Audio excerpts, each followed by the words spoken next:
Hello students, मैं पीयूष राजपूत और आपका अपना चैनल पीयूष कोचिंग क्लासेस। तो प्यारे बच्चों, आज हम स्टार्ट करने जा रहे हैं अपने लॉज ऑफ मोशंस के प्रीवियस ईयर्स क्वेश्चंस को। तो हम कोशिश करेंगे कि जितने भी क्वेश्चंस अब तक लॉज ऑफ मोशन के आए हैं उन सबको ही कवर करें, और उसके साथ साथ पूरी थ्योरी के या कॉन्सेप्ट्स को भी बहुत ध्यान बारीकी से ऑब्जर्व करें। ऐसा नहीं है कि बस हमें आंसर लाने से मतलब है, नहीं, उस कॉन्सेप्ट को बहुत अच्छे से हमें समझना है। ठीक है ना बच्चों? तो स्टार्ट करते हैं अपने फर्स्ट क्वेश्चन से। क्या कह रहा है first question? The physical independence of a force is a consequence of. देखो, उससे पहले आप ये समझो कि ये फिजिकल इंडिपेंडेंस का मतलब क्या है। देखो भाई, फिजिकल इंडिपेंडेंस, अब आप ऐसा समझो कि भाई अगर मैं किसी ऑब्जेक्ट पर कोई फोर्स लगा रहा हूं, उसके इफेक्ट को देख रहा हूं, तो किसी दूसरे फोर्स के प्रेजेंस से उस पर कोई इफेक्ट ना पड़े, उसको बोलते हैं फिजिकल इंडिपेंडेंस। पहले एक छोटी सी लाइन लिखते हैं, फिर और समझेंगे। तो भाई आपका हो गया कि भाई principal that the effect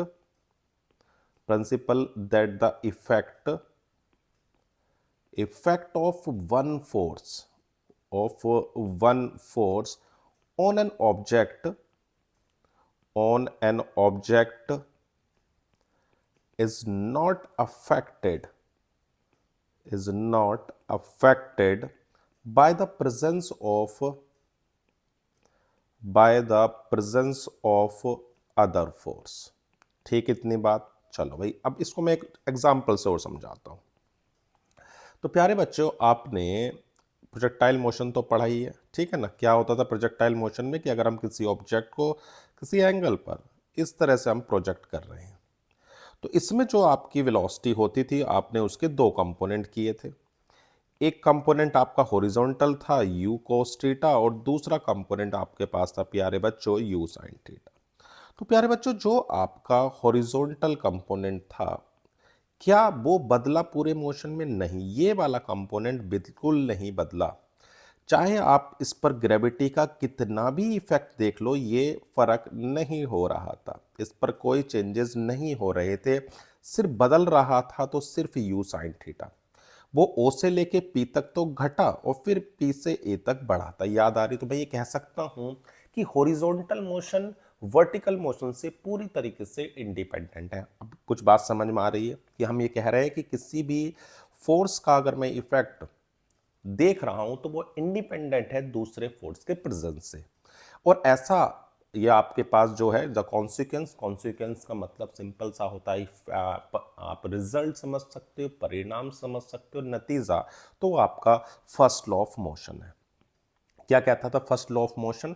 first law of motion बोलता था कि अगर आपका कोई ऑब्जेक्ट रेस्ट में है तो प्यारे बच्चों वो रेस्ट में ही रहेगा, यानी body at rest will remain at rest, and body in motion will continue moving at a constant velocity in a straight line unless acted upon by a net external force। यानी कहने का मतलब क्या कि अगर ऑब्जेक्ट रेस्ट में है तो रेस्ट में रहेगा, चल रहा है तो चलता रहेगा, जब तक कि उस पर कोई एक्सटर्नल फोर्स ना लगाया जाए। तो बात समझ में आ गई कि physical independence of the force is a consequence of first law of motion. दोनों चीजें मैंने आपको समझा दी। चलो भाई, सेकंड क्वेश्चन क्या कहता है? सेकंड क्वेश्चन आपके पास है कि football player is moving southward. चलो भाई, डायरेक्शंस को मेंशन कर देते हैं पहले, ठीक है ना? इस डायरेक्शन में प्यारे बच्चों आपकी ईस्ट है, ये आपका वेस्ट हो गया, ये नॉर्थ और एक साउथ। ठीक, अ football player is moving southward, ठीक है भाई, suddenly turn with the same speed to avoid an opponent the force that act on a player while turning is। तो देखो भाई, शुरू में उसकी अगर वेलोसिटी की बात करें तो वो किधर जा रहा है? तो भैया वो y डायरेक्शंस में जा रहा है। तो मैं इस वेलोसिटी को क्या लिख सकता हूं? तो कह सकता हूं कि u होगा माइनस यू जे कैप, हाँ या ना? और अगर मैं उसके बाद देखूं तो वो किधर मुड़ गया है? ईस्ट, मतलब इस डायरेक्शंस में चला गया। तो उसकी v वेलोसिटी में हो जाएगी यू आई कैप, ठीक है? तो आपके पास एक्सेलरेशन की बात हो रही है, तो देखो भाई फोर्स है तो एक्सेलरेशन तो निकालना ही पड़ेगा ना आपको। तो एक्सेलरेशन क्या होता था? तो v minus U upon T, यही होता था। आप वैल्यू रखोगे तो आएगा you I plus you J upon T. तो ये आपका एक्सेलरेशन आ गया। u चाहो तो आप कॉमन ले सकते हो, तो हो जाएगा i प्लस जे। अगर देखो डायरेक्शन की बात करें तो हमेशा आप tan का यूज करा करो। tan क्या होता है, तो परपेंडिकुलर परपेंडिकुलर, देखो I और J दोनों में अगर आप देखो तो कंपोनेंट तो सेम ही है ना। J का कंपोनेंट देखो U है और I का कंपोनेंट भी U है, तो इससे कैंसिल हो गया, हाँ या ना। तो tan थीटा में क्या याद रखोगे, tan क्या होता है, परपेंडिकुलर अपॉन बेस, सिंपल सी बात है। तो J component upon I component का मैग्नीट्यूड आप लिख दो बस। तो थीटा की वैल्यू 1 कब होती है, तो भैया tan थीटा हो जाएगा 45 डिग्री पर, ठीक है ना। तो जो आपका एंगल आ गया वो 45 आ गया, तो मैं ये कह सकता हूं कि वो ईस्ट और किस डायरेक्शन में, नॉर्थ ईस्ट डायरेक्शंस में होगा, इस डायरेक्शंस में होगा, इधर यहां से जो एंगल होगा वो 45 डिग्री होगा ये, ठीक है भाई इतनी बात। तो वो जो फोर्स एक्टिंग है वो डायरेक्शंस आपकी नॉर्थ ईस्ट है, यानी कि ऑप्शन जो है प्यारे बच्चों वो ए है। क्लियर इतनी बात, इसमें तो कोई दिक्कत नहीं।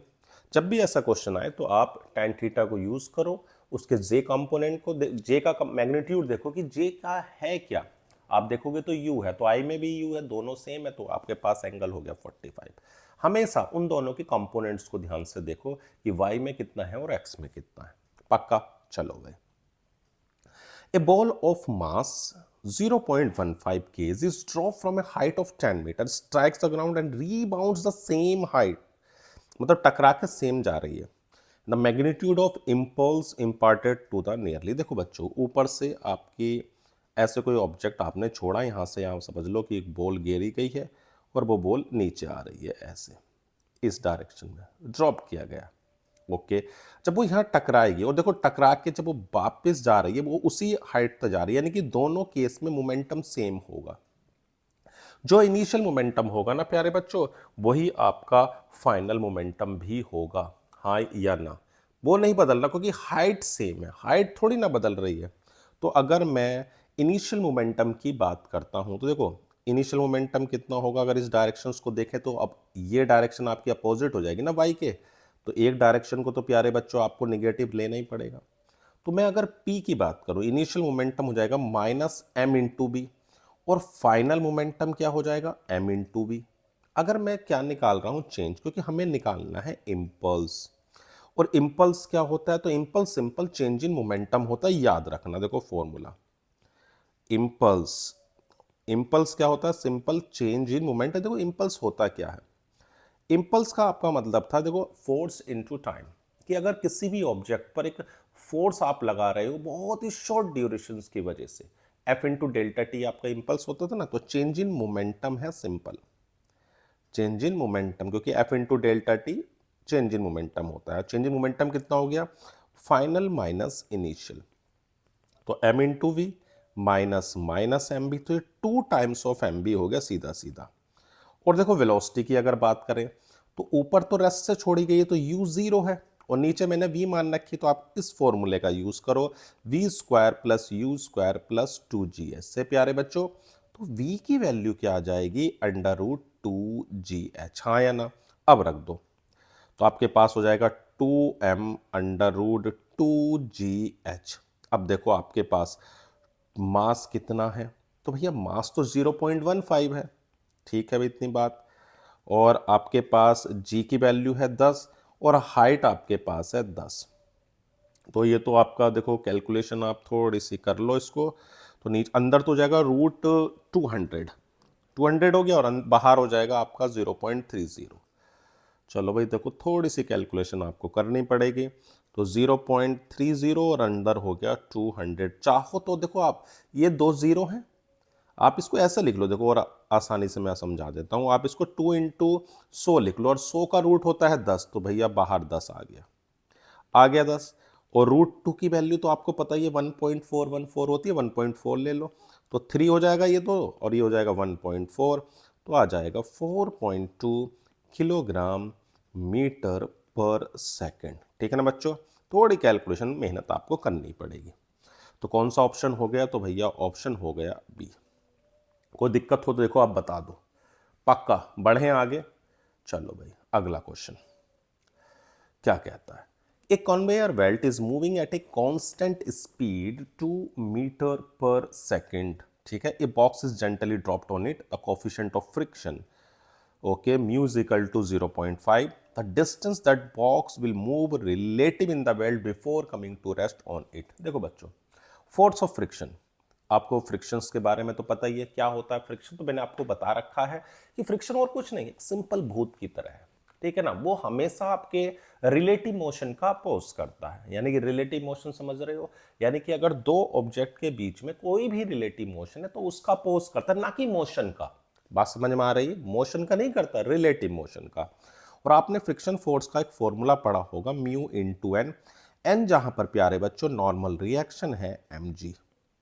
अब देखो म्यू तो आपके पास है ही प्यारे बच्चों 0.5, और मास आपके पास नहीं है, कोई दिक्कत नहीं, मास को अभी हम ऐसे ही रख लेते हैं m, क्योंकि हमें तो अभी एक्सेलरेशन निकालना है, तो कोई दिक्कत नहीं है।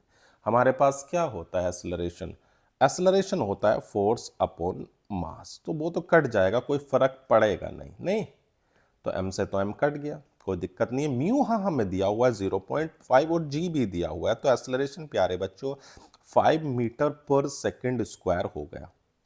चलो भाई एक्सेलरेशन की दिक्कत खत्म हो गई, अब हमें निकालनी थी डिस्टेंस, तब तक वो रेस्ट में आए। तो आपने एक फॉर्मूला पढ़ा होगा v square is equal to U square plus 2as, ये आपने पढ़ा था। रिटार्डेशन हो रहा है, बहुत अच्छी बात है, v फाइनली जीरो है, और u आपका u स्क्वायर कितना दिया हुआ है, स्पीड आपको दे रखी है प्यारे बच्चों, दो रख दो, दो दी हुई है, तो 2 का स्क्वायर, रिटार्डेशन है तो माइनस लूंगा, 2 इंटू 5 इंटू एस, तो आपके पास जो s आ जाएगी वो हो जाएगी 2 का स्क्वायर हो जाएगा 4, और 5 इंटू 2 हो गया 10, ठीक है ना। चाहो तो इसको थोड़ा सा ऐसा लिख देना, 4 इज इक्वल टू 10s, तो बच्चों ये आ जाएगा सीधा सीधा 0.4 मीटर, तो ऑप्शन हो गया डी। तो करा क्या, सबसे पहले हमने उस रिटार्डिंग फोर्स को निकाला जो मोशन को डी एक्सेलरेट कर रहा था, ऐसा फोर्स आपके पास है फ्रिक्शन, और कोई फोर्स नहीं था, क्योंकि फ्रिक्शन आपका रिलेटिव मोशन का अपोज करता है। किसका अपोज करता है, तो भैया रिलेटिव मोशन का। ठीक है भाई, हमने फोर्स निकाला, फोर्स की मदद से एक्सेलरेशन निकाल लिया और हो गया अपना काम। चलो भाई, तो प्यारे बच्चों क्वेश्चन नंबर 5 क्या कह रहा है, the moment of force F at about the point is given bye. देखो बच्चों, हमें मोमेंट ऑफ फोर्स यानी टॉर्क हमें निकालना है। टॉर्क होता क्या, तो सिंपल टेंडेंसी ऑफ रोटेशंस होती है, और आपको टॉर्क का एक फॉर्मूला भी याद होगा, torque is equal to R cross F. बहुत बढ़िया, ये आपको याद रखना है। तो सबसे पहले देखो, मैं आर को निकालना चाह रहा हूं, पोजीशन वेक्टर को। अब देखो, उससे पहले मैं आपको छोटी सी बात समझाता हूं। कभी भी आपको पोजीशन वेक्टर निकालना है तो कैसे निकालेंगे, अगर आपके पास x1 y1 और z1 है, और इधर प्यारे बच्चों x2 y2 और z2 है, तो फाइनल क्या है हमारे पास, तो b फाइनल है। इसमें से मैं इसको माइनस करूंगा, फाइनल माइनस इनिशियल, यानी कि आपके पास अगर मैं ए बी वैक्टर लिखता हूं तो प्यारे बच्चों हो जाएगा x2 माइनस x1 आई कैप, और y2 माइनस y1 जे कैप, और z2 माइनस z1 के कैप, ये आपके पास रहेगा। अब ऐसे ही मैं यहां पर r वेक्टर निकाल रहा हूं, किस पर फोर्स है, इस पर, किसके अबाउट द पॉइंट, ये। चलो भाई, तो माइनस करते हैं, ये आपका फाइनल है और ये आपका इनिशियल है। अब आपका हो जाएगा 2 में से 2 गए, यानी कि 2 माइनस 2 आई कैप, ठीक है, 0 माइनस माइनस 2 जे कैप, और -3 -2 के कैप, तो आपके पास आ जाएगा 0 आई कैप, 2 जे कैप और माइनस के कैप। तो चलो आर वेक्टर तो निकल गया। अब अपना फोर्स का फॉर्मूला तो देखो आपके पास है, torque is equal to R cross F. तो मैं आपको पहले क्रॉस प्रोडक्ट निकालना सिखाता हूं, कैसे निकालेंगे। तो आप क्या करो, सबसे पहले ना प्यारे बच्चों, आई जे के कॉफिशिएंट जो है उन्हें लिखो, ये आई लिखो, फिर जे लिखो, और फिर के। सबसे पहले आप आर के देखो, आर के कितने हैं, 0 2 -1, कॉफिशिएंट्स 0 2 -1। उसके बाद ना प्यारे बच्चों आप फोर्स को देखो, फोर्स के कितने, 4 5 -6। चलो भाई, 4 5 -6। अब क्या करो, सबसे पहले देखो आप, ये यहां पर आई लिख दो, हमेशा ध्यान रखना आई माइनस जे और के, ये आप लिख दो।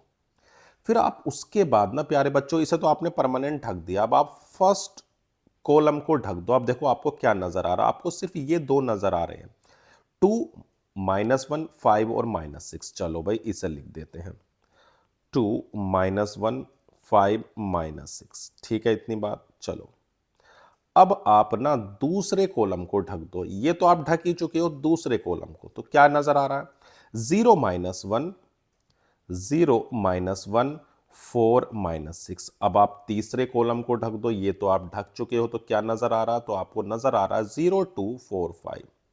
तो भैया 0 2 4 5, अब इनकी मल्टीप्लाई करेंगे, क्रॉस मल्टीप्लाई करते हैं इसकी इससे और इसकी इससे, और बीच में हमेशा माइनस साइन, तो आई, तो ये हो जाएगा -12 -5, ठीक।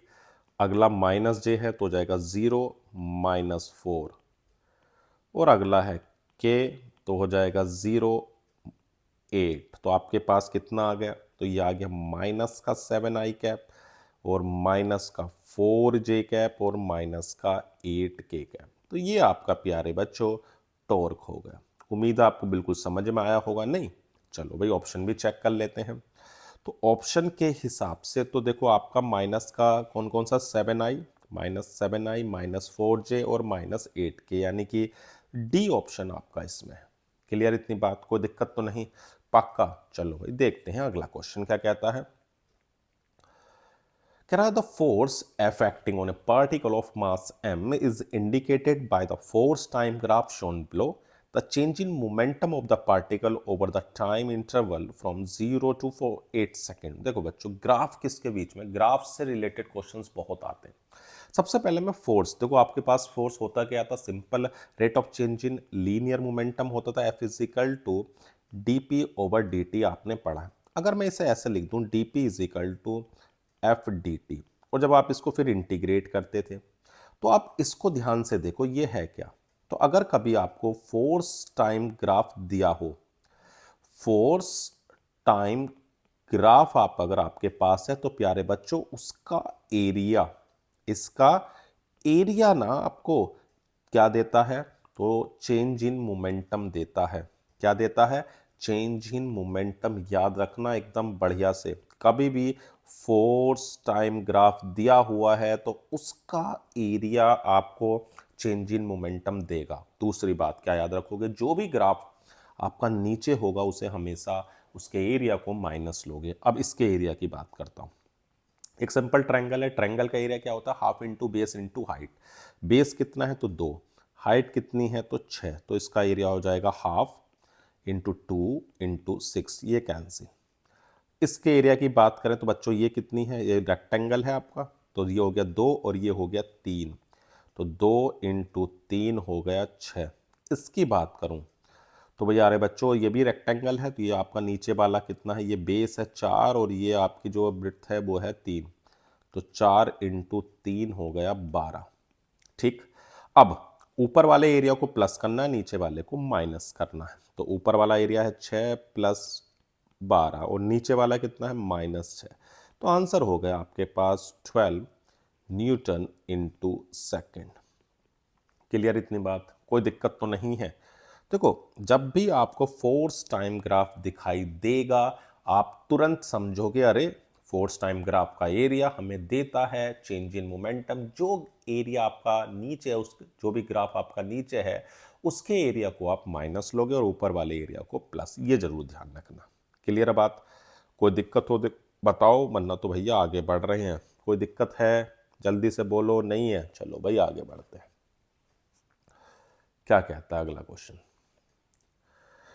The three blocks of mass m, 2m, 3m are connected by a string as shown in figure. After an upward force is applied on the block m, the mass is moved with a constant speed v.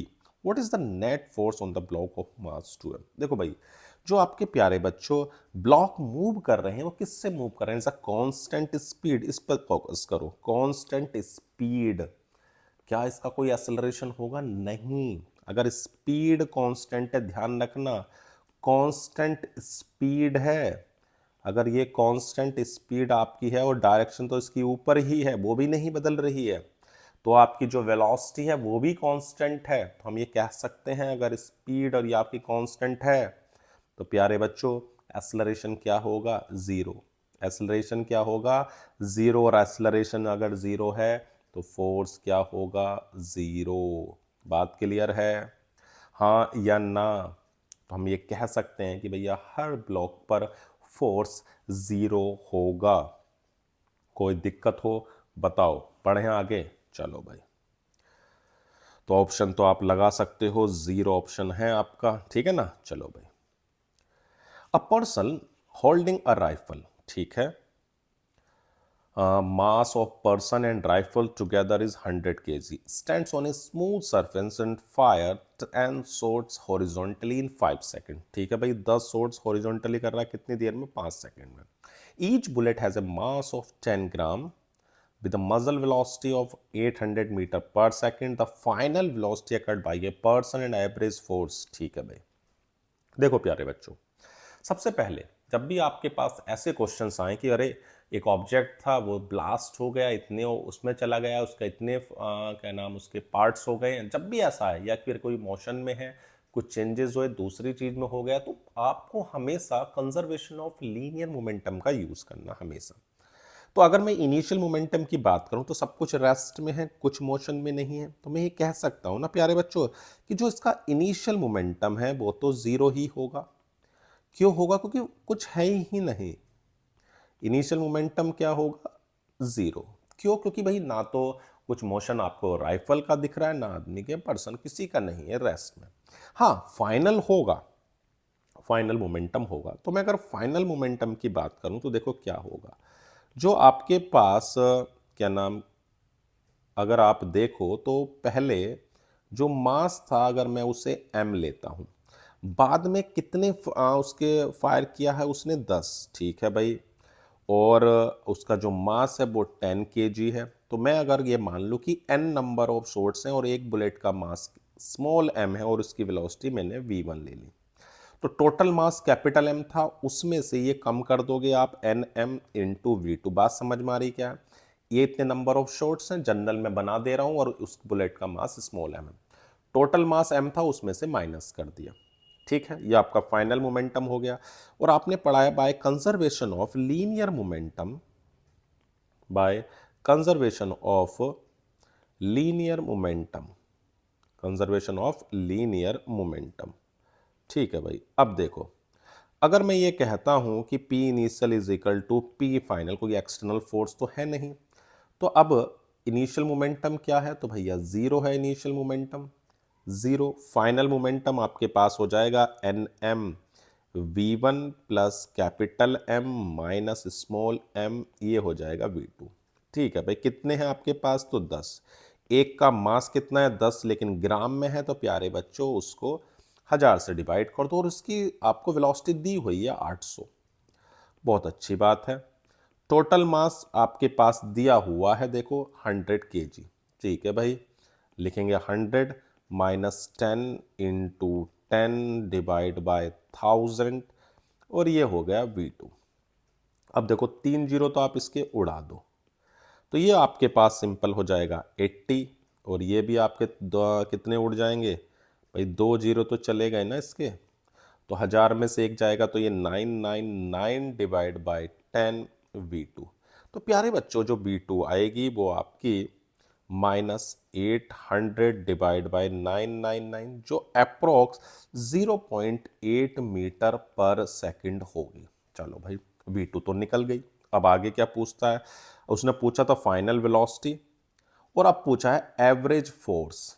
Average force exerted on the person. तो force क्या होता है? Simple change in momentum, rate of change in momentum, यानी कि हो जाएगा n mu upon t, यही तो होगा average force.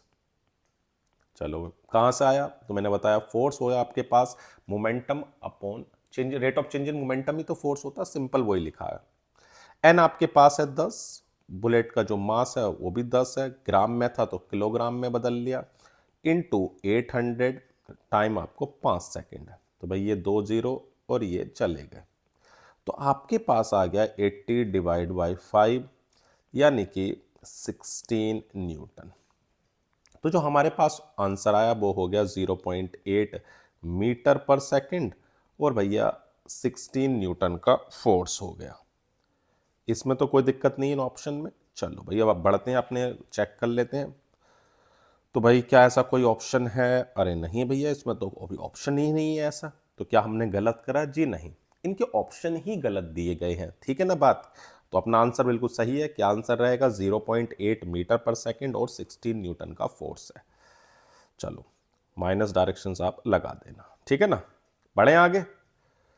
A boy standing at the top of the tower, 20 meter, drop a stone assuming the velocity with the hit the ground। मतलब बिल्कुल building पर खड़ा ही हुआ है, ठीक है, यहाँ पर बिल्कुल ड्रॉप कर रहा है। तो यू तो जीरो होगी। अब जब ऊपर से कोई वो चीज़ छोड़ता है और कहाँ आ रही है, वो नीचे, कितनी हाइट है उसकी? 20 मीटर है। ये आपका ग्राउंड है। तो आपने फॉर्मूला क्या पढ़ा था, याद करो, कि V square is equal to U square plus 2GH। तो आपके पास यू तो ज़ीरो है और जी की वैल्यू है 10 और हाइट भी प्यारे बच्चों 20 है। तो आपके पास ये आ जाएगा 2, नहीं तो 400 हो जाएगा ना। 2 इंटू 2 तो 4 हो गए सीधे सीधे। तो ये 400 जिसका हो जाएगा सिंपल 20 मीटर पर सेकंड। तो कोई दिक्कत तो नहीं है ऑप्शन में, पक्का। बहुत आसान सा क्वेश्चन था, कर दोगे आप। चलो भाई आगे बढ़ते हैं। कह रहा है body under the action of force occur an acceleration of इतना the mass of this body. देखो फोर्स पता है, एक्सेलरेशन पता है, तो मतलब कॉन्सेप्ट कैसा है? तो आपने फॉर्मूला तो पढ़ा है ना, F इजिकल टू ma, हाँ या ना। तो आपको किसी भी तरीके से पहले फोर्स दिया हुआ है उसका मैग्नीट्यूड निकालो और एक्सेलरेशन पता ही है। अब मैं इसका मैग्नीट्यूड निकालता हूं। तो मैग्नीट्यूड कैसे निकालते हैं? अब आप बताओ, आपके पास इस आई का क्या कोफिशिएंट है? देखो 6, तो आप इसका स्क्वायर करो। दूसरा आपके पास है -8, उसका स्क्वायर करो।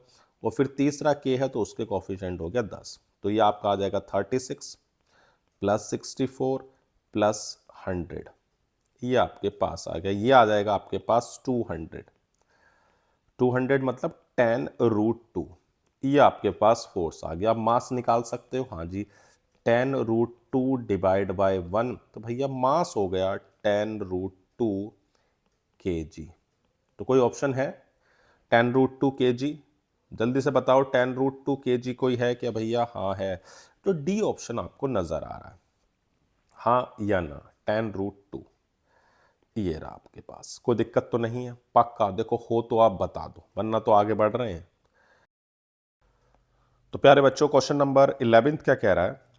An object of mass 3 kg at rest, now a force of F is equal to 60 square I cap plus 40 J cap is applied on the object, then velocity of object at t is equal to 3 second। तो बच्चों पहले थोड़ी सी चीजें ध्यान रखो। अगर आपको displacement given हो, ध्यान रखना, अगर आपको क्या गिवन है? डिस्प्लेसमेंट गिवन है। तो देखो आप डिस्प्लेसमेंट की मदद से वेलोसिटी निकाल सकते हो अगर आप उसको डिफरेंशिएट कर दो, ठीक है ना। यानी कि v इज इक्वल टू आप लिख सकते हो ds/dt, ठीक है। यानी डिस्प्लेसमेंट के डिफरेंशिएशन से आपको वेलोसिटी मिली। और अगर आप मैं वेलोसिटी को डिफरेंशिएट फिर से कर दूं तो आपको एक्सेलरेशन मिल जाएगा। यानी कि a इज इक्वल टू हो जाएगा dB/dt। ये बात है। और इस एक्सेलरेशन को हम एक फॉर्म में और लिख सकते हैं, अगर मैं ds से मल्टीप्लाई और ds से डिवाइड कर दूं। अब आप बताओ आप इसको क्या लिखोगे?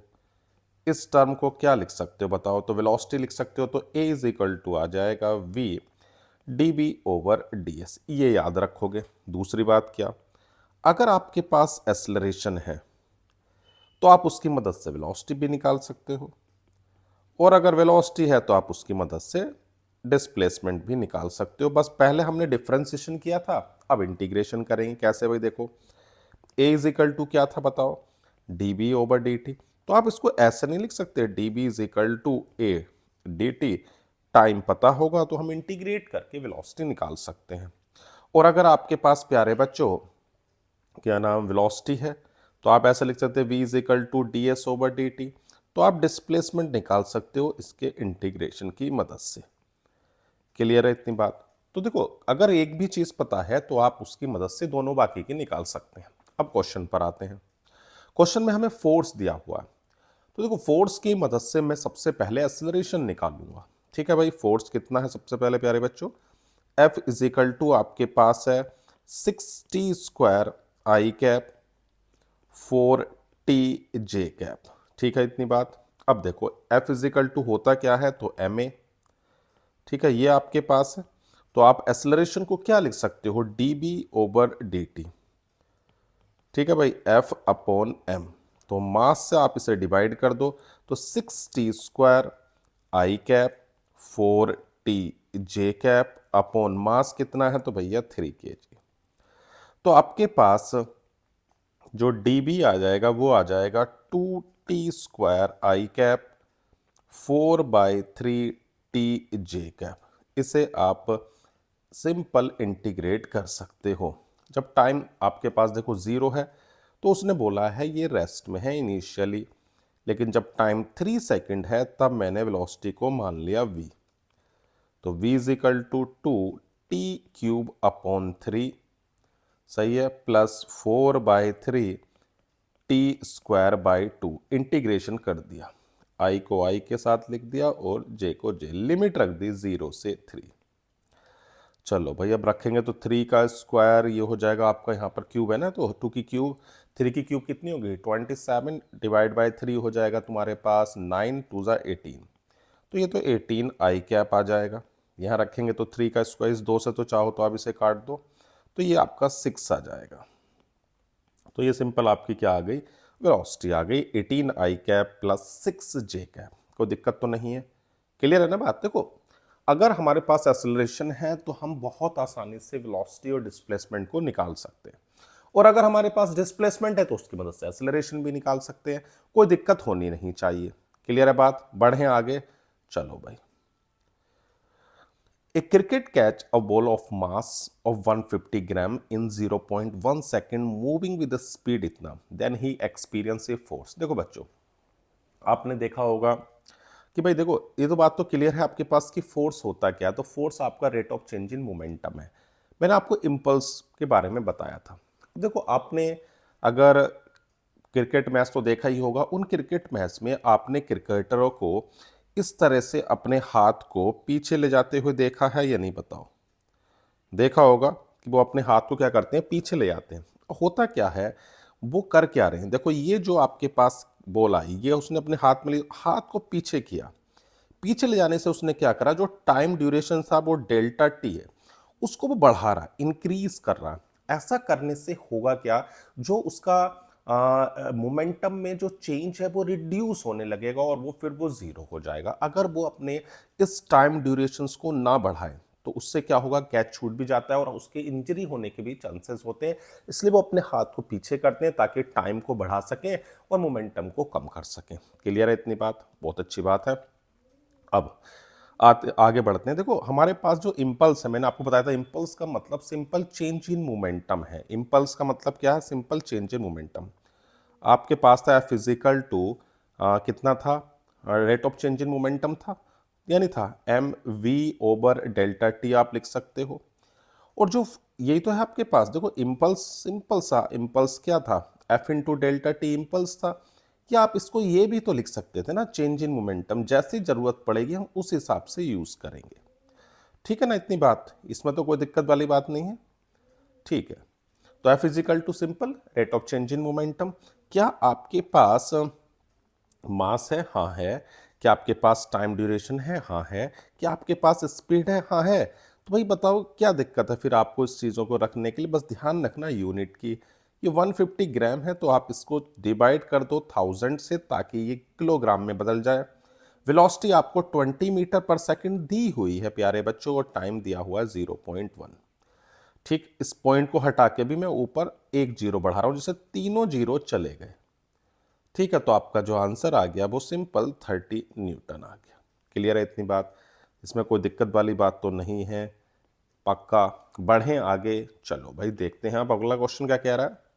If the force of the force on a rocket moving with a velocity of 300 metre per second is 210 newton, then the rate of combustion of fuel. तो बच्चों आपने रॉकेट तो देखा ही होगा किस तरह से वो ऊपर की ओर जाता है। होता क्या है रॉकेट में, देखो ये भी मैं आपको दिखाता हूं। ये देखो आप, ठीक है, ये आपके पास है, हाँ इसे इधर रख लो थोड़ा सा ये। अब आप देखो, जब रॉकेट ऊपर की ओर जा रहा है तो वो क्या करता है, जो उसमें से गैसेस हैं वो गैसेस पीछे की ओर फोर्सफुली पीछे की ओर निकालता है इधर। ठीक है, ऐसा करता है तो कितना, न्यूटन्स थर्ड लॉ के अकॉर्डिंग जितनी तेजी से उन गैसेस जो बर्न होकर गैसेस बाहर निकल रही हैं, फोर्सफुली वो पीछे लगा रहा है, उतना ही फोर्स उसे ऊपर की ओर मिलता है। उस फोर्स से ही तो ऊपर की ओर जा रहा है, जिसको आप थ्रस्ट नाम देते हो। क्लियर है इतनी बात? तो हम ये कह सकते हैं कि भाई जो भी रॉकेट प्रोपल्शन जो है सिंपल, एक तो कंजर्वेशन ऑफ मोमेंटम पर बेस्ड है। जैसे रॉकेट को आप देखते हो तो फ्यूल जो होता है वो स्टार्ट्स होता है बर्निंग, बर्न होना शुरू होगा था, और जो गैसेस होती है वो इमर्ज आउट होती हैं फोर्सफुली थ्रू द मजल, थ्रू द नोजल, जिसकी वजह से उसको एक ऊपर की or equal and opposite force मिलता है, और वो ऊपर की ओर मूव कर रहा है। आपको ये दिखाई दे रहा होगा। ठीक है ना इतनी बात कि, ठीक है इतनी बात। तो सिंपल आपने भी पढ़ा फोर्स इज इक्वल टू क्या होता है, तो आपने देखा फोर्स का मतलब सिंपल क्या है, rate of change in momentum. तो मैं ऐसे लिख सकता हूँ D over D T into momentum, यानी कि मास इंटू वेलोसिटी। यहाँ वेलोसिटी तो कांस्टेंट है लेकिन मास बदल रहा है, D M over D T, ये मास में चेंज हो रहा है, जो गैस आपकी बाहर आ रही है बर्न होकर, ये तो है। अब आप देखो force, the rate of combustion of the fuel, यही चीज हमें निकालनी है, कंबशन का रेट, यानी कि मेरे को D M over D T निकालना है, जो होगा एफ अपॉन वी, यही तो होगा। फोर्स आपके पास कितना है, तो 210, और भैया स्पीड आपके पास है 300, तो ये 0 से 0 गया, आप सोल्व करोगे तो ये सिंपल 0.7 किलोग्राम पर सेकंड आ जाएगा। क्लियर है इतनी बात, इसमें तो कोई दिक्कत वाली बात नहीं। तो ऑप्शन कौन सा हो जाएगा प्यारे बच्चों, सी ऑप्शन। क्लियर, पक्का? तो प्यारे बच्चों क्वेश्चन नंबर 14 क्या कह रहा है, a bullet is fired from a gun, the force on the bullet is given by F is equal to 600 minus 2 into 10 to the power 5 into T, where F is in newton and T in seconds. The force on the bullet becomes zero as soon as it leaves the barrel. What is the average impulse imparted to the bullet? देखो बच्चों, impulse, impulse क्या है, तो मैंने आपको बताया था impulse मतलब एफ इंटू डेल्टा टी, या फिर आप ये कह सकते हो सिंपल चेंज इन मोमेंटम। उस शॉर्ट ड्यूरेशन के लिए जो भी आपके पास फोर्स अप्लाइड हो रहा है, उस ड्यूरेशन में जो भी चेंज इन मोमेंटम है वही आपका प्यारे बच्चों इम्पल्स है। तो आप ऐसे याद रख सकते हो कि impulse is equal to F into D T, short duration के लिए, और 0 से टी, ये आप याद रख लो। लेकिन सबसे पहले हमें निकालना क्या है कि ये भी तो देखो कि ये फोर्स 0 कब हो रहा है, कितनी ड्यूरेशन में ये फोर्स 0 हो रहा है, पहले ये तो निकालो। ये आपके पास फोर्स दिया है नहीं दिया, बताओ। इस फोर्स में पहले आप ये देखो कि ये 0 कहाँ है, ठीक है ना, उसके बाद आगे बढ़ेंगे। तो ठीक है भाई, हमने सबसे पहले फोर्स आपके पास था 600 minus 2 into 10 to the power 5 T is equal to 0। कहाँ पर 0 है, तो भाई 600 divide by 2 into 10 to the power 5, यानी कि 3 इंटू 10 की पावर माइनस 3 सेकेंड। चलो भाई, अब सिंपल एफ की वैल्यू रख देते हैं। क्या है एफ की वैल्यू, तो भैया है 600 minus 2 into 10 to the power 5 T D T. ठीक है, उससे पहले मैं आपको एक छोटा सा फॉर्मूला बताता हूं। कभी भी आपके पास x की पावर n का इंटीग्रेशन हो तो सिंपल आप याद रखोगे n plus 1 upon n plus 1। ये छोटा सा फॉर्मूला है जो आपको याद रखना। क्लियर है इतनी बात? अब इंटीग्रेशन पर आते हैं आगे। क्या कह रहा है इंटीग्रेशन, तो सबसे पहले आप इसे ऐसे लिख ले, 0 से t 600 dt, ऐसे आप लिख सकते हैं। और ये आपका हो जाएगा प्यारे बच्चों 2 इंटू 10 की पावर 5 टी डी टी। अब देखो, जो 1 का इंटीग्रेशन वो सिंपल t हो जाएगा, हाँ या ना, और भैया अगर आप t का करना चाह रहे हैं तो t का हो जाएगा टी स्क्वायर बाय 2, लिमिट 0 से t। ठीक, इस 2 से 2 को उड़ा दो तो आ जाएगा 600t minus 10 to the power 5 T square. अब आप t की वैल्यू रख दो जो भी आपके पास आई थी, नहीं t इज इक्वल टू भी आपके पास क्या आया था, 3 इंटू 10 की पावर माइनस 3, यही तो आया था। चलो भाई रख देते हैं, तो फिर इम्पल्स क्या आता है 600 इंटू 3 इंटू 10 की power minus 3, 10 to the power 5, 3 into 10⁻³ का स्क्वायर। अब सोल्व करो आप इसे, तो ये 1.8 और ये भैया 0.9 आएगा। 6 3 18, तो 1800 इंटू 10⁻³ ये हो जाएगा। सिंपल इम्पल्स आ जाएगा 0.9 न्यूटन इंटू सेकेंड। चलो भाई, तो अपना इम्पल्स निकल के आ गया। कोई दिक्कत हो देखो आप बता दो, पक्का? तो आंसर देखो आप क्या है, तो 0.9 आपका आंसर है।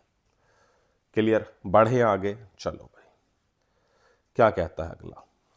कह रहा है a 5000 kg rocket is set for vertically firing. ठीक है, the exhaust speed is 800 meter per second to give an initially upward acceleration of 20 meter per second.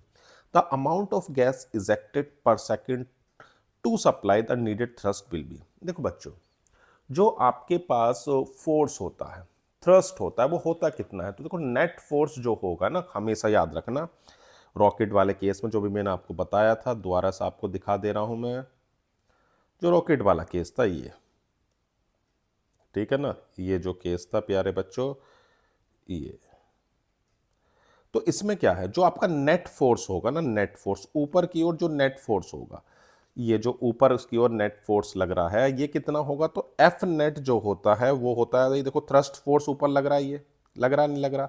अभी हम ड्रैग वगैरह तो दिया नहीं, लेकिन हाँ ग्रेविटी तो दी है। ग्रेविटी किधर लग रही है? तो नीचे की ओर लग रही है।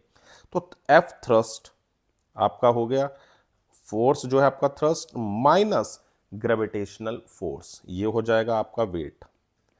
ठीक है ना? ये तो आपके पास एफ थ्रस्ट जो थ्रस्ट फोर्स है वो निकल आएगा।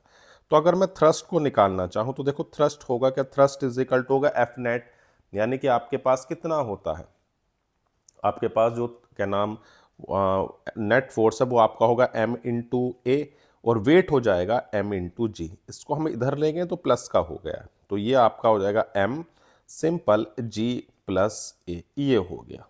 ठीक है, और थ्रस्ट आपके पास क्या होता है? DM you in velocity into DM over D T, ये भी मैंने आपको बताया था थ्रस्ट, ये आपके पास है। ठीक है, इतनी बात। अब आपको निकालना क्या है? डीएम ओवर डी टी निकालना है, बाकी सब कुछ गिवन है, सब कुछ गिवन है। तो प्यारे बच्चों, तो D M over D T जो हो जाएगा वो आपका हो जाएगा एम, मास जो है वो है 5000। ठीक है भैया, जी की वैल्यू आपके पास है 10, एक्सेलरेशन आपके पास है 20, और भैया वेलोसिटी आपके पास है 800। ये 2 जीरो चले गए, तो ये हो जाएगा 50 इंटू 30 अपॉन 8, ये हो गया। अब चाहो तो इसे उड़ा सकते हो, ये 1500 हो गया है। 1500 को आप सिंपल 8 से डिवाइड कर दो, तो कितना आता है? ये 8 वन जा तो 8 हो गए आपके, कितने बचा? 7 बचेगा ना, 70। 8 8 जा 64। ठीक है, तो 187.5 किलोग्राम पर सेकंड हो जाएगा। देखो कोई ऑप्शन है क्या? हाँ जी, 187.5 आपके पास ऑप्शन है, बी ऑप्शन। कोई दिक्कत इसमें? चलो भाई बहुत बढ़िया। आगे क्या कहता है? Force of 6 newton acts on a body at rest, ठीक है, of mass 1 kg। During this time a body attain a velocity of 30 meter per second, the time for which the force act on the body. Time आपको निकालना है। देखो भाई दिया हुआ क्या क्या है, इनिशियल वेलोसिटी आपके पास 0 है, फोर्स आपके पास है, तो एक्सेलरेशन तो आपका निकल गया ना। एक्सेलरेशन क्या होता है? एफ अपॉन एम ए से आप निकाल सकते हो, एफ बाय एम, ये आपका 6 है और ये आपका इतना है, तो 6 मीटर पर सेकेंड स्क्वायर, तो यही हो गया। और आप एक्सेलरेशन को ये भी तो लिख सकते हो, आपने A is equal to V minus U upon T भी लिख सकते हो। ठीक है, तो टी इज इक्वल टू क्या आ जाएगा? V minus U upon A. Velocity आपके पास है 30, इनिशियल वेलोसिटी है 0, एक्सेलरेशन है 6, तो सिंपल आपके पास 5 सेकेंड आ जाएगा। इसमें कोई दिक्कत कहाँ है? बताओ, कहीं दिक्कत हो तो आप बताओ, तो इतना आसान सा क्वेश्चन तो आपको कर लेना चाहिए। ठीक है, चलो भाई बढ़े आगे। A 10 Newton force is applied on a body, produce in it an acceleration of इतना, द मास। बताओ ये कोई क्वेश्चन है? इतने आसान क्वेश्चंस को आपको करना नहीं आ रहा है। F इज इक्वल टू क्या हो जाएगा? ma। ठीक है भाई, मास आपको निकालना है, फोर्स आपके पास है 10, एक्सेलरेशन आपके पास है 1, तो बताओ कितना आसान था? Simple 10 kg। क्लियर इतनी बात? बहुत ऐसा नहीं है कि भाई आसान क्वेश्चन नहीं आते, बहुत आसान आसान क्वेश्चन भी आते हैं। कह रहा है in a rocket fuel burn at a rate of 1 kilogram per second, यानी कि देखो हमें dm/dt तो सीधा सीधा दिया हुआ है। dm/dt कितना है, तो simple 1 kilogram per second. This fuel is ejected from the rocket with velocity भी दी हुई है 60 किलोमीटर पर सेकंड। इसको चेंज करना पड़ेगा, सीधी सी बात है। अब किलोमीटर है तो मीटर में बदल लो, किलोमीटर यानी कि एक में कितने हो गए, 1000 मीटर हो गए, सिंपल। अब आपसे पूछा क्या गया है भैया, फोर्स। तो फोर्स का फॉर्मूला मैंने अभी बताया था, F = कितना है, V dm/dt। सीधा याद रखो ये वाला फॉर्मूला, ठीक है ना। वेलोसिटी हमारे पास है 60 × 10⁻³ और ये है सिंपल 1। यही तो है आपके पास। तो सिंपल क्या आ गया भैया, ये आपका कितना आ गया, सिंपल 60,000 न्यूटन आ गया। कोई है ऑप्शन, तो भैया हाँ बिल्कुल सही है, बी ऑप्शन, कोई दिक्कत नहीं। क्लियर बात इतनी, बढ़ो आगे। A satellite in a force-free space web stationary interplanetary dust at a rate of इतना, ठीक है। where m is the mass, v is the speed of satellite, alpha is a constant, then acceleration of the satellite। देखो बच्चों, हमारे पास dm/dt दिया हुआ है और फोर्स आपको पता ही है क्या होता है, rate of change in momentum होता है। बस ये इस यहाँ पर ध्यान रखना, रिटार्डिंग फोर्स है, रिटार्डिंग फोर्स की बात हो रही है, रिटार्डिंग फोर्स, ये बात ध्यान रखोगे तो रिटार्डिंग फोर्स आपका हो जाएगा प्यारे बच्चों क्या, simple rate of change in momentum. यही तो है, rate of change in momentum. Force क्या होता है, तो rate of change in momentum. बहुत बड़ी बात है। अब आप बताओ, फोर्स आपको निकालना है और एक्सेलरेशन आपको निकालना है, तो पहले फोर्स निकाल लेते हैं, फिर एक्सेलरेशन भी आ जाएगा। तो F = rate of change in momentum, मतलब ये सिंपल आपका आएगा वेलोसिटी, वेलोसिटी हो जाएगी और dm/dt rate of change in mass, यही तो होता था, rate of change in mass, ये हो जाएगा सिंपल। अब देखो वेलोसिटी इसकी घट रही है, ध्यान रखना, इसलिए मैंने v यूज किया है। आपके पास जो v है माइनस साइन, ये सिर्फ दिखा रहा है इसके डी एक्सेलरेशन को, और मास को लिखेंगे dm/dt। तो dm/dt तो हमें दिया हुआ है कितना, अल्फा v, तो हम सीधा इसको रख देंगे। तो फोर्स कितना आ गया, तो फोर्स आ जाएगा minus K v into alpha V, तो minus K alpha V square, और F = क्या होता है, मास इंटू एक्सेलरेशन, तो एक्सेलरेशन हो जाएगा minus K alpha V square upon m। बताओ कोई दिक्कत हो तो, नहीं है। देखो कौन सा ऑप्शन मैच कर रहा है, तो भैया डी ऑप्शन आपका मैच कर रहा है। क्लियर बात इतनी, चलो भाई आगे बढ़ते हैं। कह रहा particle of mass m is moving with a uniform velocity v1, it is gonna impulse such that its velocity becomes v2, then impulse। देखो मैंने अभी आपको बताया impulse क्या होता है, f into delta t, या change in momentum। सिंपल आप ऐसे लिख सकते हो कि impulse is equal to, आप सिंपल ये कह सकते हो कि impulse होता क्या है, तो आप सिंपल क्या कह पा रहे हो, change in momentum, change in momentum, हाँ या ना, सिंपल। चेंज इन मोमेंटम मतलब फाइनल कितनी वेलोसिटी है, तो v2, तो mv2 minus mv1, mv2 minus v1, ये आपका इम्पल्स हो गया सीधा, ठीक है इतनी बात।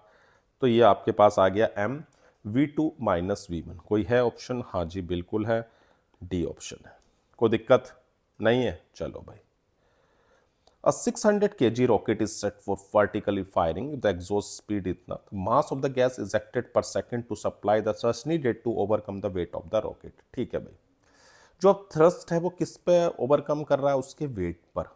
थ्रस्ट का फॉर्मूला क्या था, तो आप लिख सकते हो simple F = V dm/dt, simple आप ऐसे लिख सकते हो, ठीक है ना। और उसका वेट कितना हो, किस पर, ये जो थ्रस्ट है ये किसके बराबर है, उसके वेट के, और वेट क्या होता है m into G, acceleration due to gravity, यानी कि m इंटू जी। ठीक है भाई, तो dm/dt आपके पास हो गया mg/v। मास कितना है, तो 600 है, g कितना है, तो 10 ले लेते हैं, और वेलोसिटी कितनी है, तो भैया 1000 है। तो 2 जीरो, तो ये तीनों आपके उड़ गए, सिंपल क्या आ गया, 6 किलोग्राम पर सेकेंड, सिंपल 6 किलोग्राम पर सेकेंड। किसी को दिक्कत हो तो बताओ, नहीं है, बढ़े आगे। चलो भाई अगला question. A rigid ball of mass m strikes a rigid at a 60 degree gets reflected without a loss of heat as shown or speed as shown in figure. The value of impulse imparted by the ball on the, ठीक है। देखो आपके पास ये आप देखो दो directions को सोच लो, इधर आप x डायरेक्शन मान लो प्यारे बच्चों, और एक तरफ आप y डायरेक्शन मान लो, किस भी डायरेक्शंस में। अब आप देखो अगर मैं कंपोनेंट करता हूं इसके, ये एंगल 60 है तो प्यारे बच्चों इधर ये एंगल भी तो 60 ही होगा। अब अगर मैं इस डायरेक्शंस में वेलोसिटी के कंपोनेंट करता हूं तो v cos थीटा यानी 60 हो गया। और प्यारे बच्चों इस डायरेक्शन में क्या होगा, तो इस डायरेक्शन में भी आपका v sin 60 होगा। अब आप इन दोनों को देखो, इधर ये आपके पास है तो इसके भी तो कंपोनेंट आप कर ही सकते हो। तो अगर मैं इसके कंपोनेंट करना चाहूँ किसी भी डायरेक्शन में, देखो अगर आपको एंगल निकालने में दिक्कत हो, देखो आप ऐसे देखो, ऐसे बना लो, ये 60 है तो ये भी 60 होगा, नहीं होगा? अरे भाई ये एंगल अगर 60 है तो आपका जो ये वाला एंगल है इसे आप ऐसे समझो, हाँ देखो भाई ये आपके पास 60 था तो आप ये दिख रहा है ना आपको, तो इस एंगल को ऐसे समझ लो कि भाई ये एंगल ये कितना है 60, तो ये भी ऐसे समझ लो ना, ये 60 है तो ये तो 60 हो गई, तो ये भी 60 हो गया। ये वेलोसिटी अब दो कंपोनेंट मैंने कर दिए हैं। इधर क्या हो जाएगा v cos 60, ये मैंने 60 कैसे लिखा समझ में आ गया ना, ऑल्टरनेट की मदद से लिख दिया और फिर वर्टिकली अपोजिट दिखा दिया। इतना बात तो आपको समझ में आनी चाहिए। और इधर हो गया v sin 60। अब अगर ध्यान से देखो पहले कितना था v sin 60, अब कितना है, ये भी v sin 60, मतलब y डायरेक्शन में तो कोई चेंज ही नहीं हो रहा ना वेलोसिटी में। जिस डायरेक्शन में पहले थी, जितना कंपोनेंट पहले तो उतना ही अब है, लेकिन इधर देखो कितना है, ये v cos 60 है, इधर कितना है v cos 60, लेकिन इनकी डायरेक्शन बदल गई। पहले अगर ऐसे था तो अब डायरेक्शन ऐसे हो गई। अगर आप किसी एक डायरेक्शन को पॉजिटिव मान के चलोगे इधर वाली को, तो दूसरी बात तो निगेटिव हो जाएगी। तो चेंज इन मोमेंटम कितना होगा, minus K M we cos 60 और माइनस के एम बी, ये समझ में आई ये वाला माइनस क्यों लिखा है, क्योंकि डायरेक्शन अपोजिट हो गई है, एम बी cos 60। तो प्यारे बच्चों आ गया माइनस के 2mv cos 60, और cos 60 क्या होता है हाफ, तो 2 से तो 2 कट गया, माइनस के m कितना है, तो आपका सीधा सीधा सा answer minus K M V आ गया। तो चेंज आपके पास जो हुआ, यानी कि impulse imparted by the ball is equal to change in momentum of the ball, और चेंज इन मोमेंटम कितना है, तो m इंटू वी।